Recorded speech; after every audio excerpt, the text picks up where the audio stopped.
So let me start by introducing Bob. So first and foremost, thank you everyone for joining. Today we have with us Bob Treue. Bob is the founder and CEO of Barnegat Fund Management, which is a relative value fixed income hedge fund. He's a standout in the investment world, and he's known for his unique methods and impressive achievements. Under his leadership, the Barnegat Fund has seen a total return of 1,647% in 23 years. That translates into a compounded annual rate of 13.3% net to investors. What is perhaps even more impressive is that he has achieved this with almost zero correlation to traditional asset classes. This success places Barnegat at number one out of more than 30,000 funds in its category on Bloomberg. Bob runs Barnegat with a small but dedicated team that focuses on finding opportunities where others might not do. At 52, Bob is known for doing things his way. He doesn't spend much time on marketing and instead dedicates himself to investing and deep research. Barnegat is also known for consistently returning capital to its investors. His success and the fund's performance have therefore been recognized by major publications such as the FT and Bloomberg. With that, I invite Bob to start his presentation. Thank you. You can hear me okay? Yep, I can hear you fine, Bob. Great. And so just to be clear, anytime anyone has questions, I don't mind being interrupted. Anytime you want to ask anything, because one of my pet peeves is when I listen to other presentations and they start using esoteric words and such, and I get all confused. So anytime I'm using a word or something is not clear, feel free to interrupt me. I'm happy to go over it again. So just the first page here, just highlighting, just to kind of start how the last 23 years have been. Bloomberg has 30,409 funds, as Vasu mentioned, and there are 30,409 fixed income funds, and we're number one since our launch in 2001 on those. And as he mentioned, it's about 13.3% a year. And you can see here just the graph of our share price on the same scale as the S&P and bonds and such. And then on the bottom, you can see the correlation but from our fund to the major investment groups around the world, so that we haven't had much correlation. It's slightly positive, but not much correlation at all. Just as one question again, can you see my cursor when I point at stuff on the page, or you just see the page? I can see both the cursor and the page. Okay, great. Okay, so the second page, I just was going to highlight how has Barnegat outperformed? Like, what do we do that has led to that performance? And the big thing we do is making money from the non-economic decisions of others. We trade bonds, interest, it's all fixed income with a little bit of currency for an exchange. We trade bonds, interest rate swaps, futures, options, volatility, and other related products. We're looking for relative value mispricings between those products. And a lot of times, these products and mispricings are somewhat permanent and long-lasting. So one thing I think that's different about Barnegat than other hedge funds is we put trades on and then we hold them for years. You know, I know a lot of Wall Street says, hey, I'm going to buy this stock and here's the catalyst why things are going to change. And they try and make their money that way. Barnegat is long-term oriented. We put the trades on and we hold them for, I would say on average, 1 to 2 years, and frequently longer than that. Like the product that we have held the longest is right now, it's about 15 years. We have an interest rate swap that is about 15 years old. And one of the things that allows us to do this long-term type trading is that our investor base has been great. It has been very stable and long-term focus. About half of our assets have been with us since 2001. So that allows us to hold these trades for long periods. And then one other interesting thing I was going to get into is that sometimes these trades never correct. You know, I talk about people looking for a catalyst and the trade's going to change and that's how they're going to make money. One of the things Barnegat does is we put on some trades on things that seem like they're never going to correct, and we just collect the coupons off those. One of the things I highlighted here on, I think of Barnegat as two funds in one. There's the fixed income relative value hedge fund, and that is the relative value trades, which I'm going to go through here in a moment. We trade around the world, US, Canada, Mexico, all the countries in Europe, plus like the Far East. And these trades, you can think of it kind of, let's say we had a bet on Manchester United versus Liverpool. We don't exchange any money up front. These trades cost zero on day one. But then once the kind of the game has been played in the Manchester United versus Liverpool example, or once the swap has occurred or the time has elapsed, then the payments take place. So our fund, that's one important thing to remember, that these relative value trades that I'll talk about cost zero on day one. So then the second part of the Barnegat fund, where I think of Barnegat as two funds in one, is the Global Cash and Bond Mutual Fund. So let's just say our fund is roughly 500 million bucks. We have 500 million that we need to invest. The counterparties, when we do these relative value trades, are going to want collateral to support those trades.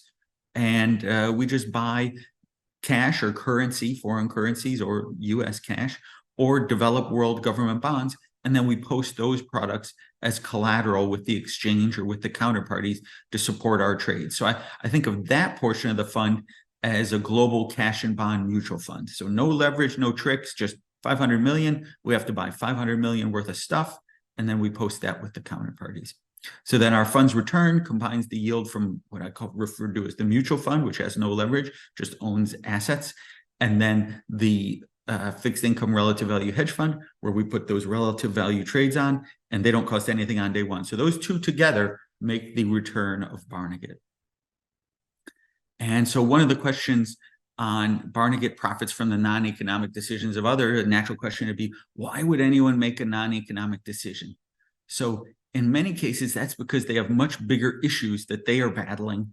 And so Barnegat is just focused on the economics, and they have other issues they're working on. So one big example, which was great for us, was quantitative easing. That was fantastic for Barnegat.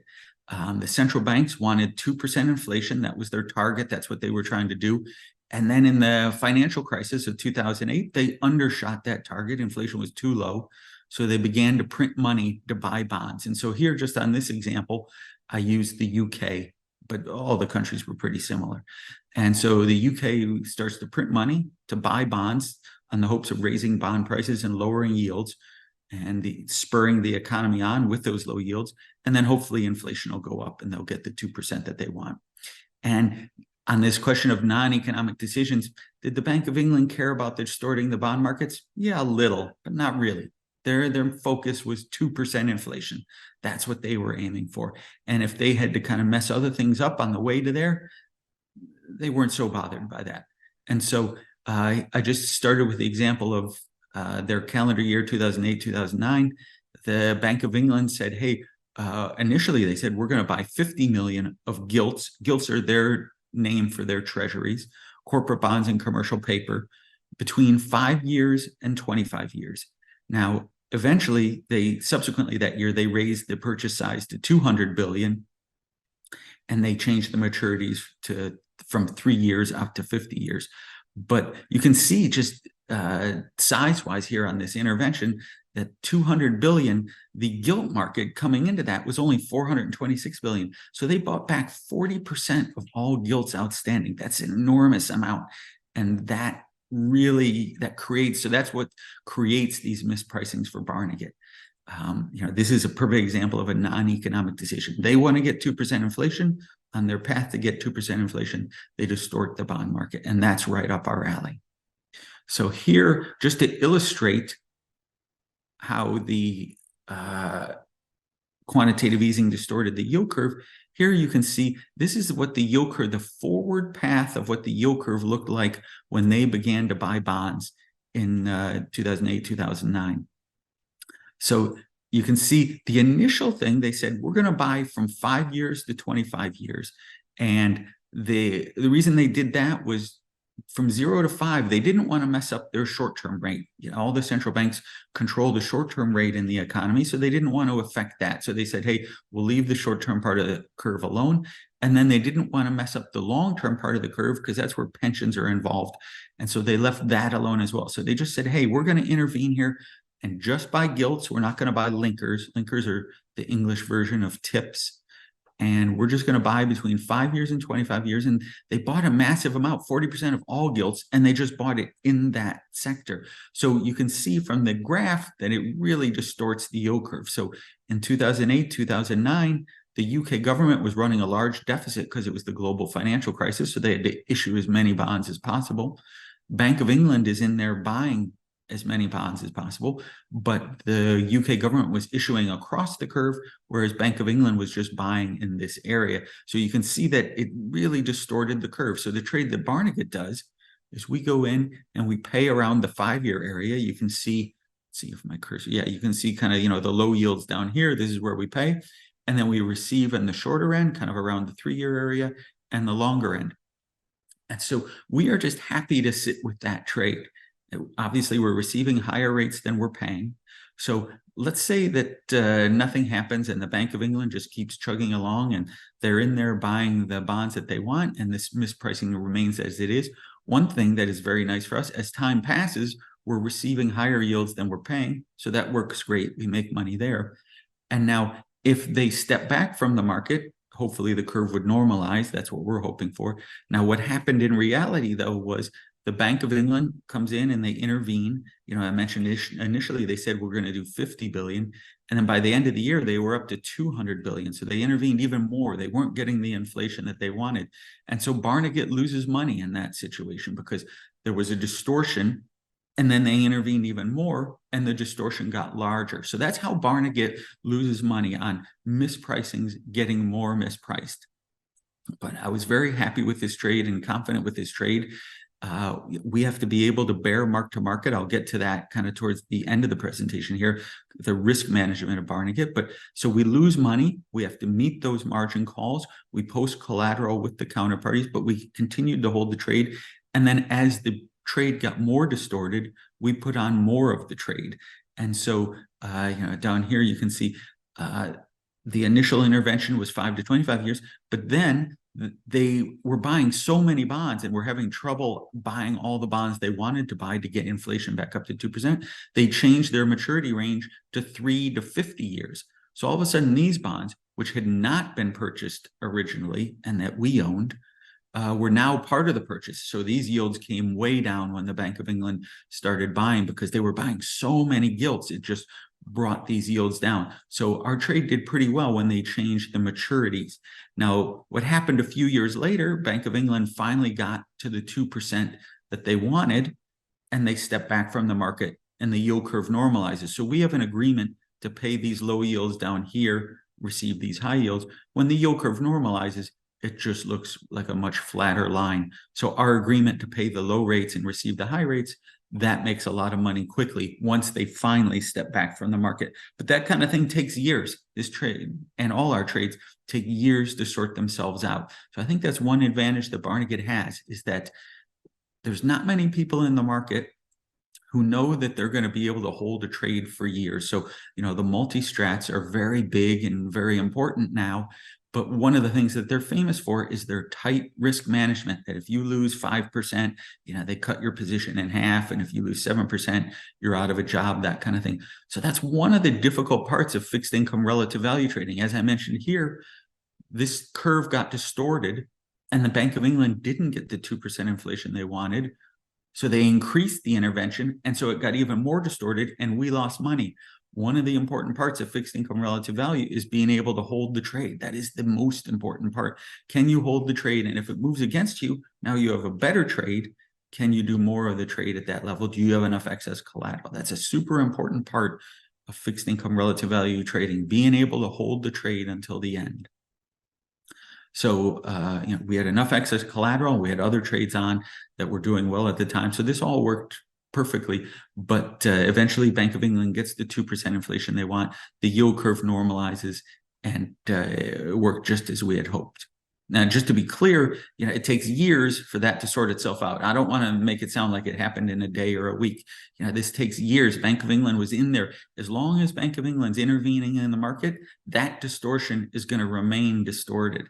And then years later, when they finally get the 2% they want, then they step back from the market and we're able to make the money. But so the important points are, like, while we're sitting there waiting, we're receiving higher than we're paying. So we make money on that.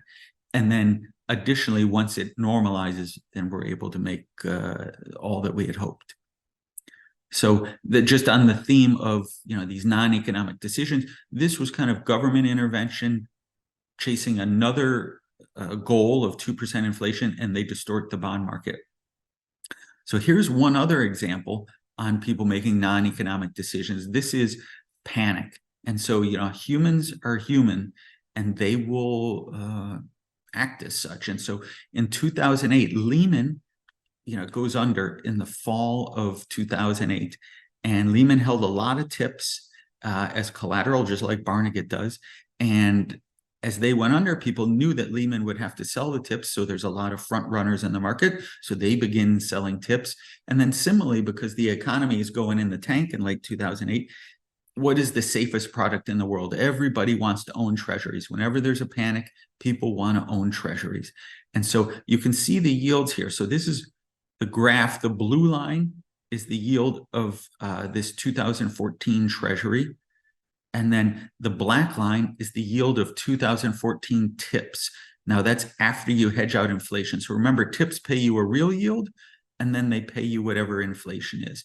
So you can trade inflation, you can lock in inflation if you wish. And this black line represents if you locked in inflation and fixed all your cash flows, just like a treasury, you know the cash flows you're going to get. If you hedge out inflation, you know the cash flows you'll get from a tips. So here you can see on this red line is the difference between the yield on tips, which is usually a little bit more, 15 to 35 basis points more. And then the yield on the blue line is the yield of the treasury, and the red is the difference. So you can see for years, tips yield a little bit more. Any new product that's a little quirky usually yields a little bit more than the standard product like treasuries. So that's all fine. That goes as it is. We don't have any trade there. Here, Lehman goes bust, and you can see this trade goes haywire. And again, look at the yield on the tips. The yield on the tips goes up because people know Lehman holds them, and people just want to sell everything and buy treasuries. So the yield on tips go up. The blue line here, the yield on the treasuries go down. And the difference between the two, even though they're the same maturity, same government, same credit, same everything, the difference in yield between those two goes all the way to 2.5%. So that's right up Barnegat's alley. But here's the important thing, or one of the important things. We started putting this trade on when it was 125 basis points mispriced, like right around here. I thought that was the greatest trade I'd ever seen. 2 US government bonds yielding 1.25 different with same maturity, same credit, same government, same everything. So we put the trade on here. Obviously, that was a mistake in the short term. This trade goes all the way up to 2.5% misprice. And again, the important thing, the fixed income relative value is, can you hold the mispricing? Can you hold the trade? So once again, we had enough excess collateral. We meet the margin calls because at this point, we're losing money on the trade because we initially had agreements to receive 1.25 more on our tips relative to our treasuries. And it goes all the way to 2.5%. So here you can see in this box or this table, you can see the cash flows of how this trade works. So we buy the tips, we receive 3.74% plus inflation, whatever inflation turns out to be. We chose to hedge that inflation out and agreed to receive 1.36 in exchange for inflation. So the expectation for inflation in 2008 was low. So now we have a yield of like 5.1% on these tips. So we know the cash flows, and it costs us, I just said, let's say it costs us $1 million to receive 5.1% if we buy one of those. At the same time, we short a treasury. We're going to owe, when we short that, we're going to owe 2.5%. We get the $1 million from the short. So the cost, as I mentioned earlier, costs on our derivative trades are 0. So there's a perfect example. We buy a tips, costs us $1 million. We short a treasury. We take that $1 million back in, and we have set up for 0 cost. We've set up a revenue stream of 2.5% a year. Now it sounds great, and it was great. It's just this trade can run you over. Anything can happen. You have to be able to post the collateral to meet any margin call. And as I mentioned, we started putting this on at 1.25 mispriced. It went all the way to 2.5%. Now we added to this trade as it gets worse, as it gets more mispriced, I should say. But you always have to be able to meet the margin calls. That's the tricky thing. Even if you know you have an arbitrage, the market doesn't care. Whatever the market does, you just have to meet the margin call. Even if it's an arbitrage, even if it's an obvious mispricing, the counterparties don't care. You just have to meet the margin call. So that goes crazy in the end of 2008, beginning of 2009. And now one thing you'd think, again, I mentioned Barnegat's different because we hold our trades for years. you would think 2 US government bonds, 2.5% mispriced every year, cost of zero with a revenue stream at 2.5%. That's crazy. But even in US government bonds, it took about 3 years for that trade to sort itself out. So, you think, oh, this is going to snap back tomorrow. It took you can see 3 years from here all the way back to here, where the yields became equivalent again. 3 years time just for that to sort itself out. So Barnegat, when it's more mispriced, we hold more of the trade. As it becomes less mispriced, we'll hold less of the trade. But this is it's an excellent example on the sense of we lost money initially. You have to meet all the margin calls. The trade gets more and more appealing. We want to hold the trade because now it's even more mispriced and we want to add to it. You have to meet the margin calls. And then another important point is these things don't snap back instantly. They take years to sort themselves out. All these problems usually are so big. So in this case, it was panic. In the case of the UK example, it was government intervention. Those things don't go away instantly. And that's an important point to remember. So then next thing, just on risk management, I've talked about this a little. The big thing is being able to hold the trade. So here I refer to, the risk to Barnegat is, can we hold the trade? When you have a mispricing, it can always become more mispriced, even on an arbitrage like TIPS treasuries, simple US government bonds being mispriced. You have to post margin if you lose money initially. Now, conversely, if you make money, they'll send you margin. And obviously, if you take it off, you can recognize your profit. Or conversely, like in the case of long-term capital, all of their trades, all of their fixed income trades, they were right on every single one of them. But they didn't have enough margin to meet the margin calls. And that's why they went under. And that same thing can happen to Barnegat. Here, the things that worry me is how volatile is our share price. So this is the volatility of our share price for every single year for the 23 years we've been in business. And our target is 8 to 10% volatility. So you can see we've pretty well hit that. The one big error was here in 2008. The world got way more volatile than I anticipated, and we had to post a whole lot more collateral than I anticipated. But we had enough, here down on the bottom. Right now, to combat this risk of volatility, we hold about half the fund as excess collateral, as in the fund. It's just sitting there in the bank doing nothing. So in situations like 2008, we lost 37% in 2008. It was brutal. Like if you go back here, you can see here's the drop, the 2008. You can see us as the blue line. Bam, the thing drops. And, at the time, we went from a $3 share price to a $2 share price. And, with a scale of now we're at $17, it doesn't look like a big deal. But believe me, it was brutal. And at the time, when our share price was just $2 to $3, it hurt. And so that's the big thing about fixed income relative value. Can you hold the trade? So, we suffered through that loss. We had other trades. It's not like we just have one trade. We had trades, but they were all in this similar vein of a mispricing, getting more mispriced. And our fund lost money as the world panicked. You have to be able to meet all the margin calls. So one of the big important things is we hold about 50% of the fund generally in excess collateral. So you can compare that to, this is 1 year, one standard deviation, the volatility, just like you measure the VIX or any option on stocks. This is 1 year of volatility, an annual volatility. And so we have about 8 to 10%. So to blow through 50% of the fund, you'd need 5 annual standard deviations or 6 annual standard deviations, given our 8 to 10% volatility target. So, it can happen. Those things have happened, but that's kind of the risk management. The most important thing is trying to avoid the long-term capital scenario. They were right on every single trade, everything they had on in fixed income, just to be clear. They had branched out into some equity stuff that got destroyed. That's a separate thing. But in their initial niche, their initial expertise of fixed income, all those trades were winners eventually, but they couldn't hold them. And so that's the important thing. That's the important risk management to Barnegat. Can you hold the trade? How volatile is your fund? Because anytime you lose money, you have to meet a margin call. So as I mentioned, 2008, we lost 37%. But when your excess collateral is more than half, 50% is a greater number than 37%, we're able to meet all those margin calls. And it worked great in the end. But so it's, you can see back here, the fund, we held the trades. All these gains right here are the exact same trades on the losses here. We didn't really change anything.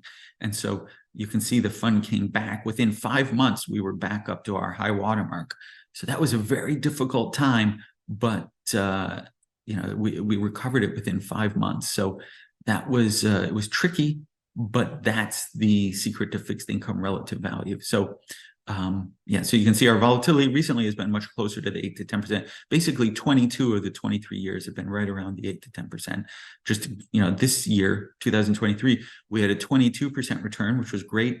Volatility was much lower than I anticipated. I thought that our vol would be around 8 to 10%, but correlations, we hold about 15 to 20 trades. The correlations between the trades were much more negative than I anticipated. And hence, our volatility was lower than the 8 to 10% that I thought we would have. So last year was kind of the inverse of 2008. Last year was very low volatility with a 22% return. That was great. Obviously losing 37% with a 40% volatility, that was terrible. So, but the secret is you have to be able to survive those. We're doing the same kind of thing as long-term capital. I don't want to make it out that we have found some super double secret. We're doing the same kind of thing they did. It's just we've been able to survive. And you can see here, we began at $1 and now the share price is about $17.50. So it's been a great run, but it's had its shaky or scary moments. I'm happy to take any questions or whatever you wish. Sounds great, Bob. Thank you very much for the insightful presentation. If anyone has any questions, please feel free to unmute yourself and ask. Also, and just to kick it off, I'm curious, how has your approach to investing and managing your fund in general evolved over the years, Bob? Could you? I'm just somehow my audio. So how has your approach to investing evolved over the years and of course managing people too? Yeah, so I would say it really hasn't changed. So obviously the world changed. The underlying theme hasn't changed. So just go into this concept here of, hey, I have one bond that yields 5%, one bond that yields 2.5%. I'm going to put that trade on and I'm just going to sit and wait to sort out. That underlying concept, that hasn't changed. Now, the different things that happen around the world, the names change and the circumstances change. So for example, let's say another example was Japan. Japan said, for a long time said, we want 10-year yields to be 0%. So those yields got incredibly distorted relative to the other parts of the yield curve because Bank of Japan said, we want 10-year yields to be 0, and those yields are going to be 0. They're not exactly 0, but they're awfully close to 0. Now that has changed now. They're about to change all of that. But that being another example. So the theme is the exact same. We're looking for mispricings around the world for crazy things that are happening. We hold about 15 to 20 trades at the time of weird things that are happening in kind of, let's say, the 20 biggest markets of the world. And we can usually find things and, we're happy with the positions. But so the concept doesn't change, but the names change all the time. So right now in the US, this graph doesn't go out to currently, but in the US, TIPS versus Treasuries is very efficiently priced. We have no position in TIPS versus Treasuries. So the names change, but the principle is the exact same. And then you ask about like managing people. One of my weaknesses or my Achilles heel is delegation. I'm not good at that. And I don't enjoy managing people. So we don't have a huge team. The thing that I love is coming to work and looking at trades like this and reading research and reading the newspaper. That's what I enjoy about my job.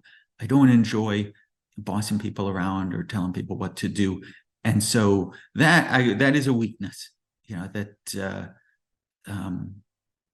it's just that I have made a lifestyle decision as to that's how Barnegat is. If anyone has any questions, please feel free to unmute and ask. Thanks, Bob, for taking the time. Ed Huang here. Apologies, I'm traveling, so if there's any background noise.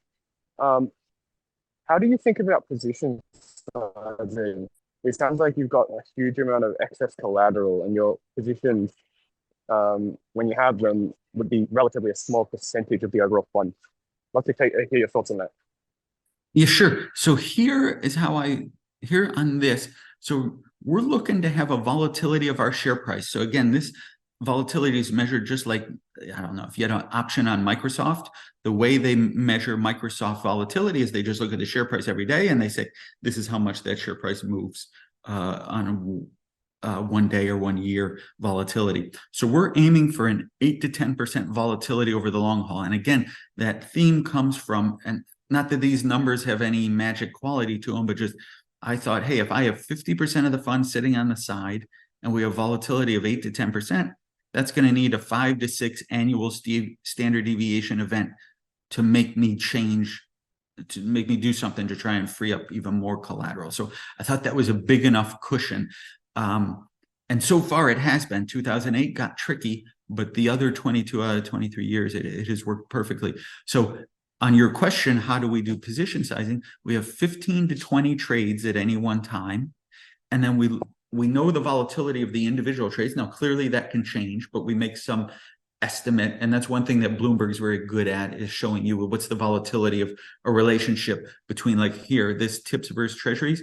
Tips moved about 4 to 5 basis points was their daily standard deviation during the chaos of 2008, 2009 relative to treasuries. So kind of that's the volatility of that relationship. So we look at it. What is the volatility on individual trades? What are the correlations between those trades? And then we get the volatility for the fund. So there's nothing saying that we have this nailed down. It can easily change. And 2008 here is a perfect example. I'm aiming for 8 to 10%, and we have print 41.7. So there's nothing etched in stone that says it's going to work perfectly.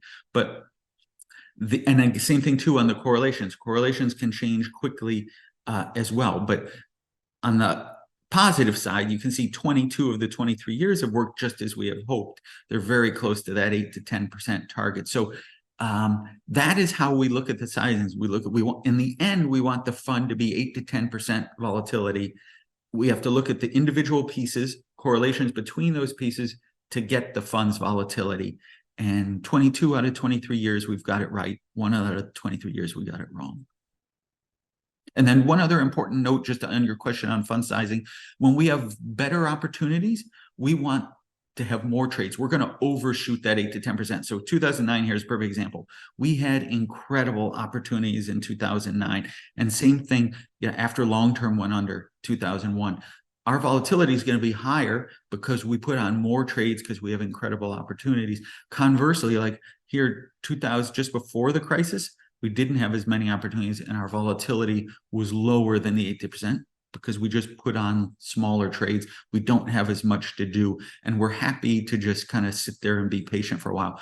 Now, and then occasionally, like this year, we do have pretty good opportunities, and just volatility comes out lower than I anticipated just because our correlations, it worked out even better than I had hoped. You kind of come in with these expectations, and sometimes it's worse, like 2008, and sometimes it's better, like last year. Thank you so much.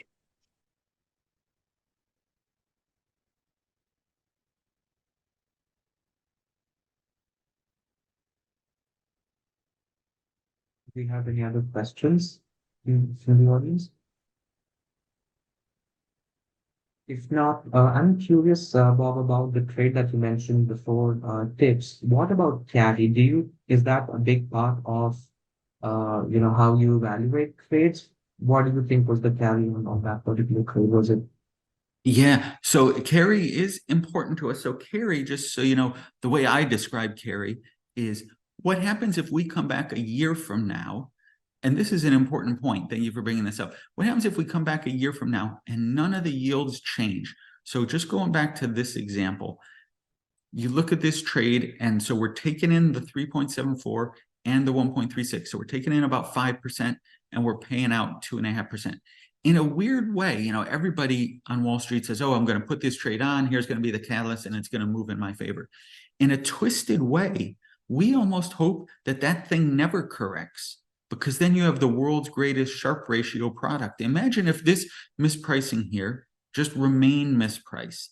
and we just were taken in. It was kind of like a machine. We just take in 5% each year. We pay out 2.5% each year. So that is what I call carry. As if we came back a year from now and the yields didn't change, it didn't move for us at all, we would have still made, at the time, our basket of trades in 2008, our carry was about 20%. That was the greatest it's ever been.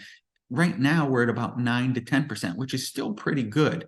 The greatest ever was 2008, 2009. Currently, I'm very happy with 9 to 10%.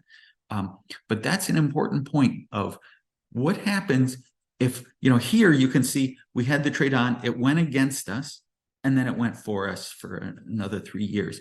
So if it goes for you for the 3 years, you get to monetize it more quickly, which is obviously nice. I don't want to complain about that. But the important point I want to make is that, let's say it remains mispriced and it's just still 5% versus 2.5% and nothing changes. There are some trades like that are just mispriced and remain mispriced, and we just sit there and collect the coupons. From a Sharpe ratio point of view, as in little volatility because it just remains mispriced, and you're clipping these coupons. Remember, the cost is zero, so you're just clipping these coupons with a cost of zero. Sharpe ratio wise, that's the promised land. So it's not so bad if the world just kind of freezes in a wacky place. That's not the worst thing. The risk to Barnegat is what happened here. We put it on at 125 basis points mispriced. It goes to 250 basis points mispriced. That hurt. We suffered losses. But the idea of, hey, it's wacky and mispriced and remains wacky and mispriced, that is ironically a great situation. So 2008 was the best ever at about 20%, as in if we came back a year from now, nothing changed, we would have made about 20%. Currently, our fund is about 9 to 10%, and that was one of the things that really helped us last year when we made the 22%. So a lot of last year, people ask me, oh, how did you do so well in 2023? And, people want an exciting answer, like Soros says, hey, I broke the Bank of England, and I made $1 billion. Our stuff isn't that exciting. Really, most of what happened last year is we got these mispricings, and the mispricings didn't change, and we just sat there and collected coupons, which is my favorite type of year. Just we put the trade on, remains mispriced, and we collect the coupons.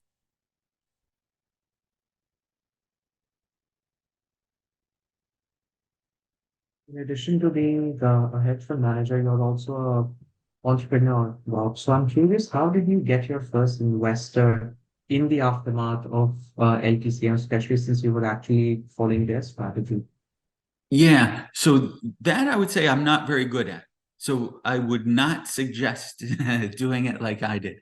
So I was at a fund in London, and that fund, had some trouble. And so in my mind, and this was all incorrect, in my mind, I thought I could go out and show people a presentation like this with these incredible mispricings, because we had also incredible mispricings in 99, 2000, 2001 after long-term went under.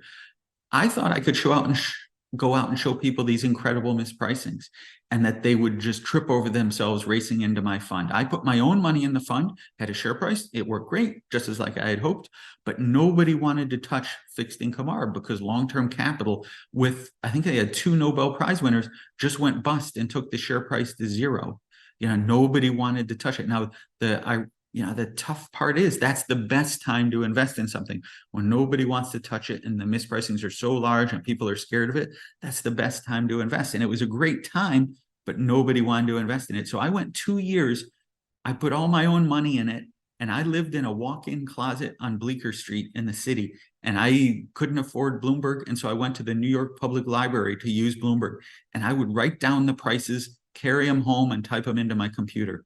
It was rough. But you know what? Like I had this dream of Barnegat, but I also, again, I had to be able to hold the trade. So I didn't want to take money out of the fund. So I drove, luckily I was a bachelor. I drove all my expenses to zero.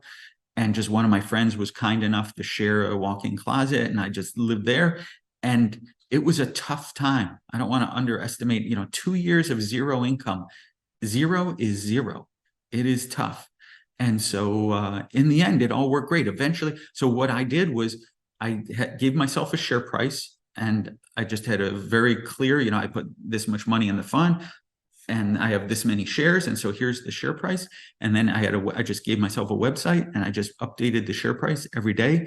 And then anytime in the newspaper, I would read of, I don't know, so-and-so sold their company for $10 billion and they're, looking at investments, for their 10 billion or whatever it is. And I would send them a email or a snail mail or whatever I could. And I didn't know these people, I had a few contacts, but I didn't really know anyone. So I was snail mailing everybody saying, hey, I have these opportunities, presentation just like this. I have all these great opportunities, all these great mispricings. And, I think it'd be a good investment. And, at the time, the share price was $1 and now the share price is $17. So that proved to be true. But, one funny thing, one of the people who didn't invest in 99 and 2000 just recently, and had the chance to invest at $1, they recently invested, with the share price up at like $15, $16, which I'm grateful for. But it's just, you never know how it's going to work. And the other thing, too, I wouldn't underestimate. Everybody wants to invest in a winning fund. Nobody wants to invest in someone they've never heard of. So marketing is very important, and we are weak at it. I wouldn't recommend it. I wouldn't recommend following my advice on marketing.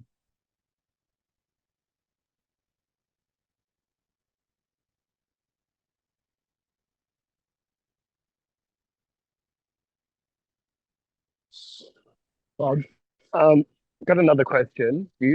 How do you go about sourcing these ideas? You talk about a lot about spending a lot of time reading newspapers and the like. It sounds like you have to be on top of many things across the world. I'd love to hear more about, I guess, the idea generation process. Sure. So the one thing is we have fantastic IT. So the thing, I mentioned Barnegat's very weak at marketing. One thing we're fantastic at is IT. So our IT guy, or our IT gang, is very good at gathering the information from around the world and presenting it in a very clear fashion to the traders. So that is very good. And then on your question of idea generation, or that is very helpful. On the question of idea generation, I guess one of the things that I just enjoy is reading the newspaper, reading The Economist, reading the Financial Times, just going through current events. So just to give you an example of Switzerland used to have a peg to the euro. And Switzerland had a kind of a unique problem that everybody kept, and this in particular was exaggerated after the global financial crisis. Everybody was worried about the world and kept putting money into Switzerland. So they would, let's say, sell off their Russian rubles and buy a zillion Swiss francs and either move to Switzerland or just keep their money in Switzerland at a very safe place. So the Swiss franc kept appreciating, and the Swiss central bank had a problem of the currency keeps appreciating, so their inflation keeps going to zero, and they, just like everybody else, wants to have 2% inflation. So they have this unique problem that everyone just keeps pouring money into their country. So one of the things they said is, first of all, we're going to peg our currency to the euro.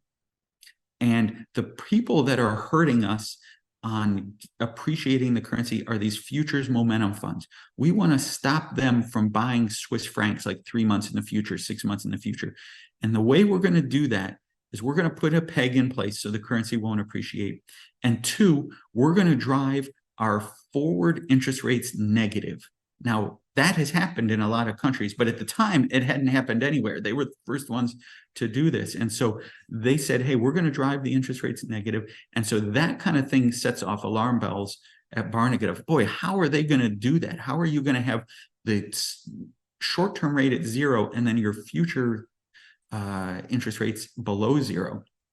And so that's the kind of thing we look at. And the way they were going to do that was just intervene in the forward FX market. And so Barnegat would deposit money at 0 effectively at the central bank, which normally you think receiving 0, well, that's good for nothing. But if you can borrow money at a negative interest rate, well, receiving 0 is good for something. And so that being another example of a trade. But so that's kind of where I come from. That is just, that's how we read the paper. We're looking for certain things that, like, oh boy, that's going to create a mispricing. There's no set formula for it, but I guess I just enjoy reading the paper, enjoy reading FT, Economist, all those things, and they will highlight weird things going on around the world. And then we are quite good at gathering that information and looking for mispricings. Great, thank you. It sounds like just a lot of, you're looking a lot for government interventions and one-off, like say Lehman events, those kind of things Yes, to really drive it. Yeah.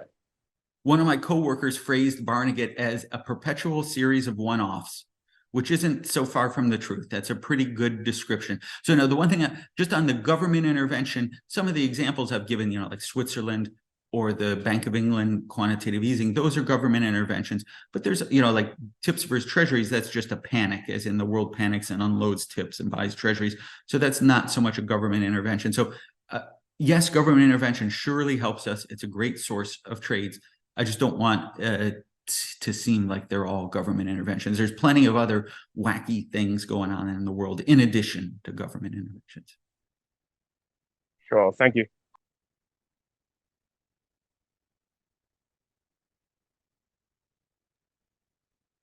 Do we have any other questions from the audience? Okay. So if not, let me just, on behalf of the Iron Club, thank you, Bob, for speaking with us and for the really insightful presentation. We really appreciate it. And thank you, of course, to the audience for joining us today. Thank you very much. Thank you. Take care. Bye-bye. Bye. Thank you, Bob. Thank you.